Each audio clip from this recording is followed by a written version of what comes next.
ఇది aspirant study circle, study space అన్నమాట. ఇది పిల్లలకి ఎవరైతే బీద పిల్లలు ఉన్నారో, ఇంటి దగ్గర చదువుకోలేని పరిస్థితి ఉంటుందో, అంటే డిస్టర్బెన్స్ అవుతుందన్నమాట.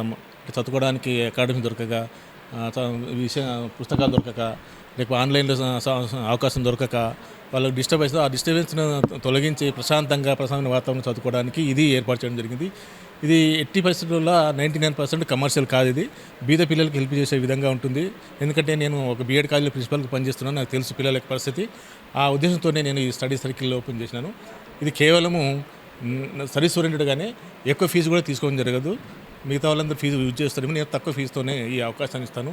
ఇది బీద పిల్లలకు బాగా ఉపయోగపడుతుంది అనమాట. ఎవరైతే సివిల్స్ కానీ, ఐఏఎస్ కానీ, లేకపోతే ఎస్ఐ కానీ, లేకపోతే కాంపిటేటివ్ ఎగ్జామ్స్ ఏదైనా కానీ, నీట్, జిఆర్ఎఫ్ ఏదైనా కానీ, బ్యాంకింగ్ కానీ ఏదైనా ప్రిపేర్ కావాలనుకుంటే ఇక్కడ వచ్చి ఈ ప్రశాంతమైన వాతావరణంలో చదువుకోవడానికి ఇది ఒక అవకాశము.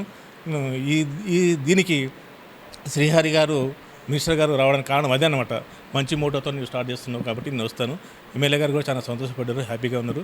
ఇటువంటి సర్వీస్ ఓరియంటెడ్ సర్కిల్స్ మనకు కావాలని చెప్పి అందుకే వాళ్ళు రావడం జరిగింది.